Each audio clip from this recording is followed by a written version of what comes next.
We hear all the time that getting your needs met in a relationship is important, especially in your primary intimate relationship. But nobody really talks about how to get more of what you need in the relationship without completely throwing in the towel. Killing them with kindness and hoping they'll reciprocate doesn't always work. And neither does throwing out an ultimatum every time you're not feeling heard. So today on the podcast, we're going to talk about 3 strategies for getting your needs met based on how important the need is. And we're going to talk about some tips for helping your partner to feel more successful and engaged in the process. This is Respected and Connected, the podcast that helps you tackle tough relationship challenges and create a more collaborative, intimate marriage. My name is Sharon Costanzo, and I'm your no-nonsense relationship coach. I've helped people just like you create stronger, more fulfilling relationships using the Better Marriage Blueprint. My mission is simple: to help you explore the complexity of intimate relationships, challenge your assumptions about what it takes to make it work, and advocate for the kind of relationship you really want. You don't have to settle for a lonely and unsatisfying marriage, and I'm here to give you some tools and ideas about how to make your marriage really great.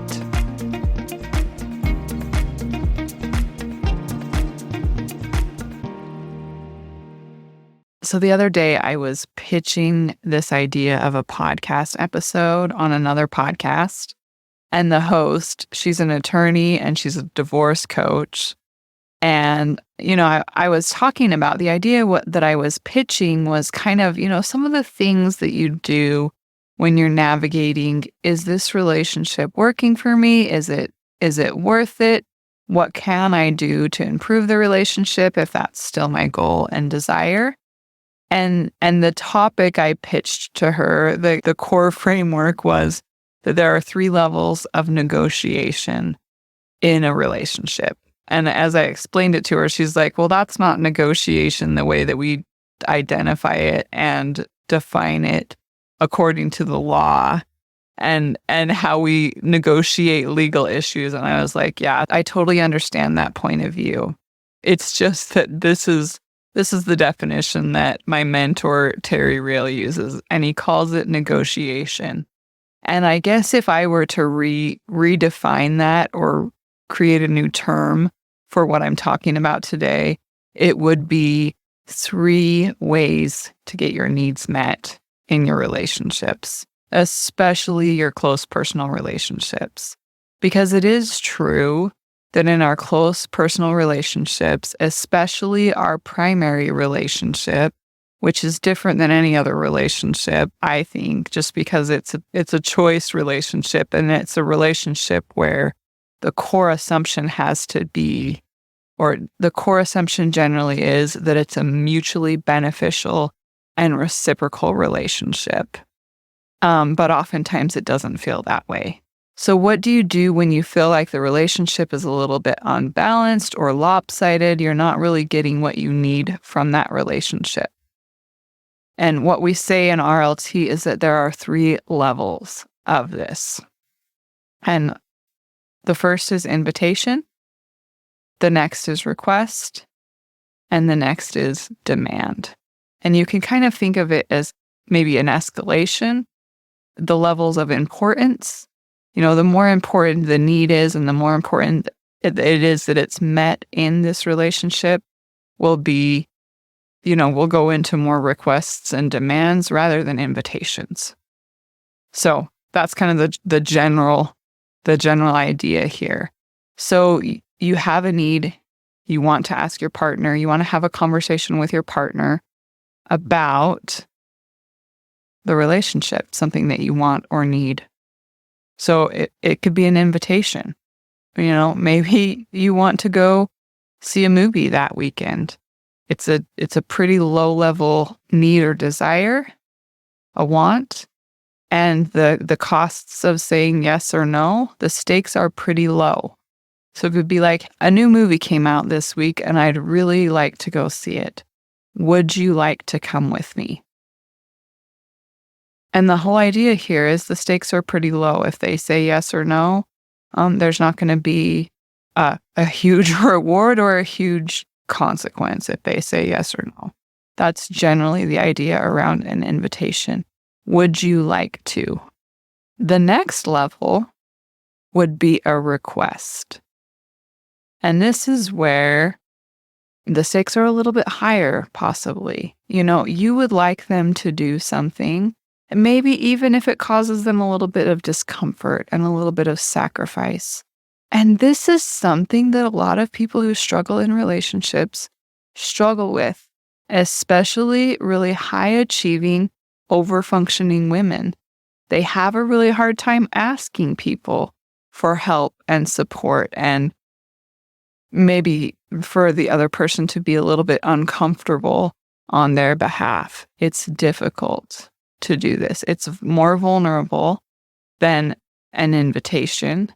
And in a way, it's a little bit more vulnerable than a demand, which we'll talk about later, which we'll talk about next, because you're just asking, would you be willing to do this? That's kind of part of it. So, if it's not going to the movies, maybe it's coming to a family event that your partner may or may not really want to do.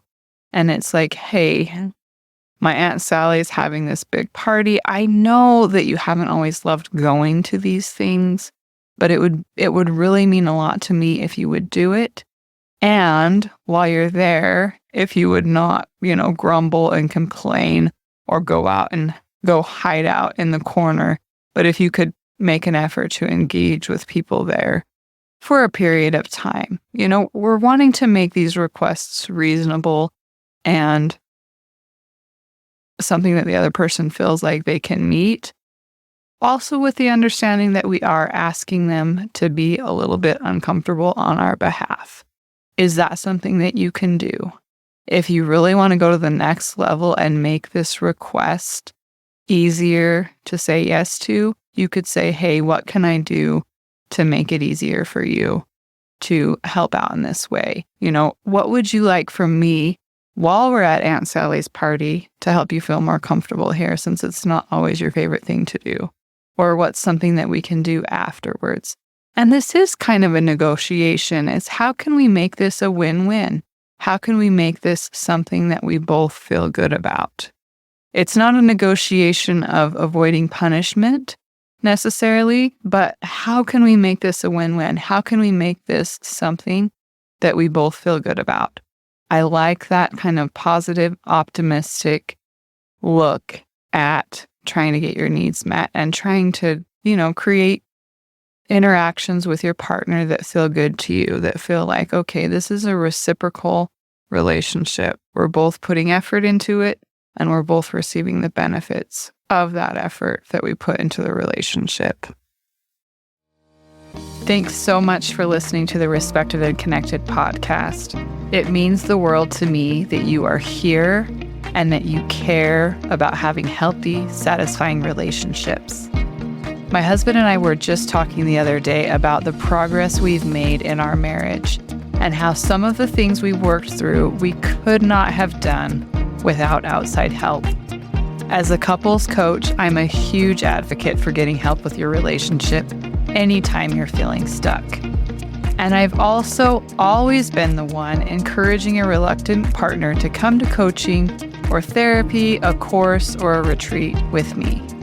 If you're interested in working with a coach or therapist and you don't know exactly how to bring it up without getting brushed off or getting into an argument about what the problem is and who is responsible for it, click the link in the show notes for my free guide on how to approach your partner about couples work. I've been there before, many times, and I'm sure you'll get some useful insights on how to approach this important conversation with confidence. So click the link in the show notes to get my free guide on how to talk to your partner about doing couples work. The next level of negotiation or getting your needs met in the relationship is what we call a demand. And some people have a really hard time with this kind of a terminology because it feels like it's the be-all, end-all of the relationship. But the truth of the matter is that sometimes we are at this point in our relationships. It's like I'm not getting enough of what I need from this relationship to make it work. Are you willing to step it up a little bit and meet me where I need you to meet me in order for this relationship to feel successful enough and like there's enough good going on here for me to feel good about the relationship? So this could be, since we're kind of talking about invitations and quality time together, it's like, look, I'm having a really hard time with the fact that you don't ever participate in any events with my family.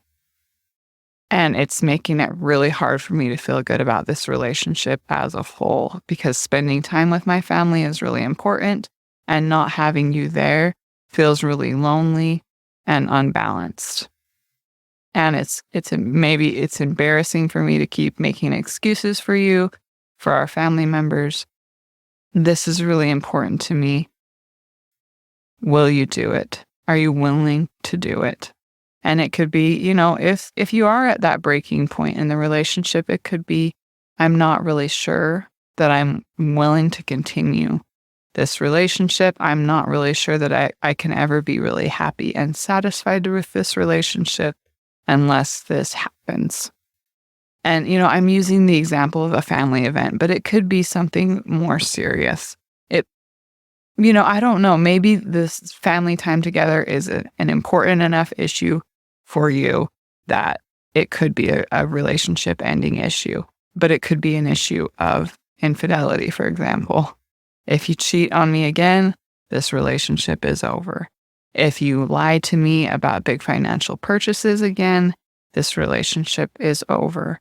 If you are physical with me or the kids again, this relationship is over. If you don't get your butt into rehab and take care of this substance abuse issue that you have, this relationship is over. So I'm just giving you some examples. What's right for you and your relationship when it comes to making demands or setting bottom lines is going to be completely individual. What I am recommending, though, is work on practicing the skills of invitation and request. And I really love this idea. This is an idea that I got long ago on the podcast from one of our guests. I believe it was Chris Marhefka. So you can look that up. And I don't know the episode number off the top of my head, but maybe I'll put it in the show notes. But Chris said, and it was such a great insight for me, that when we want something from our partners, the best way to get it is to let them know how they can be successful. He called it, let them know how they can win. And the analogy that he used was, if somebody's playing a game, men especially love video games, but if somebody's playing a game and they lose the game 19 out of 20 times, they're not going to want to keep playing that game. If somebody's in a relationship with you and they feel like a failure the majority of the time, and they feel like when they try, they can never quite get it right, they're going to quit playing the game. And they might not leave the relationship, but they will disconnect. They will withdraw and check out. And that's not entirely your responsibility. They have some issues probably with their relational integrity as well. But if you look at your relationship and you see that you're not giving your partner or your person a chance to succeed and be willing to accept their imperfect efforts, then you do have some responsibility in why they are so checked out. So work on these skills, work on making invitations, work on kind of thinking through like, okay, what level of issue is this? Is this an invitation issue? Is this a request issue? Or is this a demand issue? And focus on, I don't know if there's a magic number at all, but I would say make more invitations than requests and make way more requests than demands. And if you can do that, invite request, invite, request, invite, request, you're going to get a lot more of your needs met in your relationship and build a little bit more capacity to withstand some of the more difficult issues in your relationship so that you have kind of fostered some goodwill, fostered some connection. You're both feeling more successful in the relationship as you're giving and receiving. And then those more difficult issues to deal with can be dealt with more productively. I'd just love you to chew on that a little bit and let me know how it goes. If you're not following me on social media, I'm at respected_and_connected on Instagram. I'd love to hear from you, what you heard on this episode, and just in general. Connect with me there if you haven't already. And the very last thing that I want to say before I go today is that if you've been working on these skills and you're still not getting through to your spouse or your partner, there is no shame in getting help. It can be immensely helpful to get with a coach or a therapist, somebody who's really qualified and experienced in helping people kind of move through this power struggle phase in their relationships to help them move through it. I myself, I have used individual help and couples help several times to help me navigate this power struggle issue in my relationship, even recently. And I think so often we, especially as high-achieving, over-functioning women, we think that we can figure it out on our own. And we can do a lot of things on our own. And sometimes we can make a huge amount of progress without getting any help, without working individually with someone. But sometimes that's just the extra little bit of help that we need to get through it.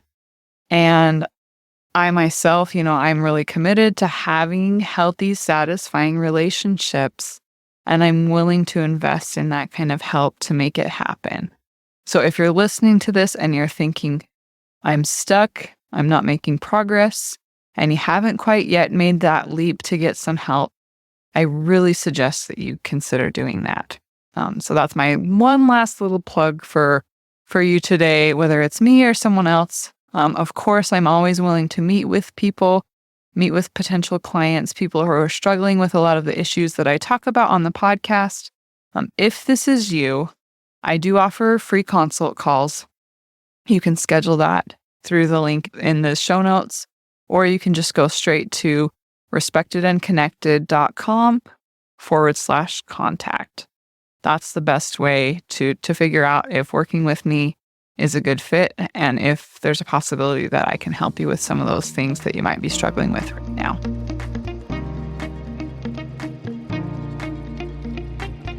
Thanks so much for listening to the Respected and Connected podcast. It means the world to me that you're here and that you value strong, healthy relationships. If you like what you're hearing on the podcast and you know that it can help others, please take the time to rate, review, and share the podcast so that we can spread this message and reach more people like you who are looking for help to create more intimacy and collaboration in their most important relationships. If you found value in what you heard today and you're ready for something more, click the link in the show notes to access more programs and resources to help you on your journey of creating meaningful, satisfying relationships.